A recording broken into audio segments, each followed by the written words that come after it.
Bonjour, je suis le docteur Dominique Tripodi. Je suis chef du service pathologie professionnelle environnementale au CHU de Nantes. Et donc je fais des expertises hospitalières dans le domaine de la reconnaissance des maladies professionnelles qui touchent toutes les spécialités, allergologie, cancer, troubles musculo-squelettiques, souffrance au travail.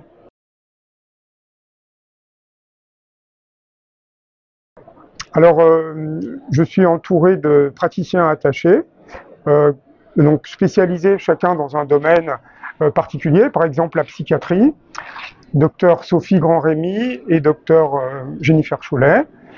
Je suis accompagné aussi du docteur Boris Levrard pour ce qui est les douleurs complexes, du docteur Philippe Le Chevalier pour tout ce qui est hypersensibilité. Je ne sais pas si vous connaissez ce domaine, c'est un peu nouveau.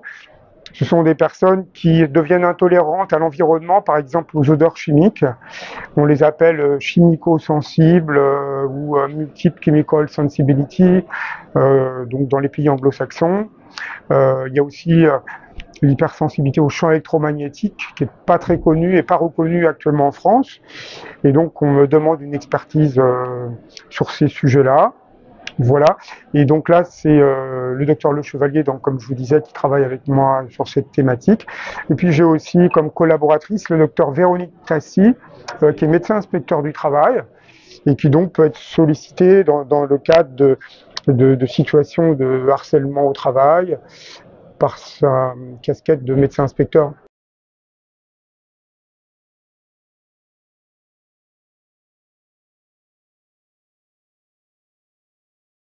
Ce qui est, disons, une pathologie qu'on voit depuis très longtemps et qui était prise en charge par mon prédécesseur, le professeur Géraud, qui était dermatologue, ce sont les eczémas de contact allergiques et qui touchent de nombreux métiers. Les métiers des soignants, bien sûr, allergie aux antiseptiques, allergie aux gants, les agents d'entretien, mais aussi, je vois beaucoup malheureusement, de coiffeuses, par exemple des apprenties coiffeuses, qui se sensibilisent aux produits de coloration, aux produits de permanente, aux produits à mèche, et qui parfois déclenchent aussi des asthmes. Donc au début, ça commence par les mains, et après, elles sont gênées pour respirer. Et malheureusement, ça pose aussi la question de la réorientation professionnelle. Donc dans mon métier, on est aussi amené à proposer pour ces personnes une réorientation et voir dans quel domaine elles peuvent aller. Donc on fait un peu un début de bilan de compétences finalement. Donc ça, c'est quelque chose de constant. Et en termes d'asthme respiratoire, je dirais qu'on voit beaucoup de coiffeuses, comme je disais. On voit des boulangers aussi, des asthmes à la farine. Et de façon plutôt émergente, on voit ce qu'on appelle des maladies pulmonaires interstitielles, des pneumopathies interstitielles. Là, donc, vous voyez, c'est le poumon qui commencera à se fibroser un petit peu. Et ça, c'est pas connu. Et c'est lié à l'inhalation de particules fines. On commence à suspecter les poussières de ciment qui contiennent de la silice cristalline, la poussière de plâtre. Donc, j'invite vraiment tous les préventeurs, les chefs d'entreprise à avoir le maximum de prévention collective, hein, parce que tu voyais les maçons qui utilisent le lapidaire, donc ici les briques, donc ils inhalent cette poussière. Alors, c'est très difficile, vous voyez bien, quand il fait chaud, porter un masque.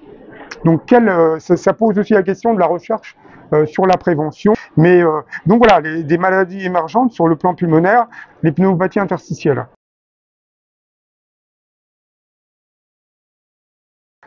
On a du mal à savoir d'où ça vient, la cause, pourquoi un beau jour, on ne tolère plus l'odeur du parfum.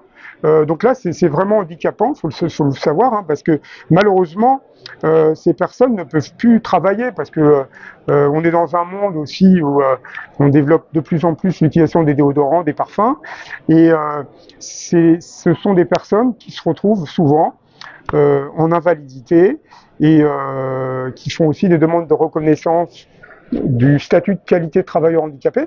Donc on aide aussi à disons, compléter ces documents pour la MDPH. Alors il faut savoir que ça a une importance parce que c'est pas connu, c'est pas assez connu aussi des médecins, des praticiens. Effectivement, quand on a un cancer, on est pris en charge à 100%. Mais ce qu'on ne sait pas, c'est que s'il est reconnu en maladie professionnelle, les personnes ont droit à un taux d'incapacité. Un taux d'incapacité comme en accident de travail. Et donc, le médecin de la sécurité sociale ou le médecin expert de la fonction publique doit évaluer ce taux. Et ce taux permet aux patients ou salariés malades de recevoir une rente complémentaire de ses indemnités journalières, et même à ses ayants droit, à son épouse.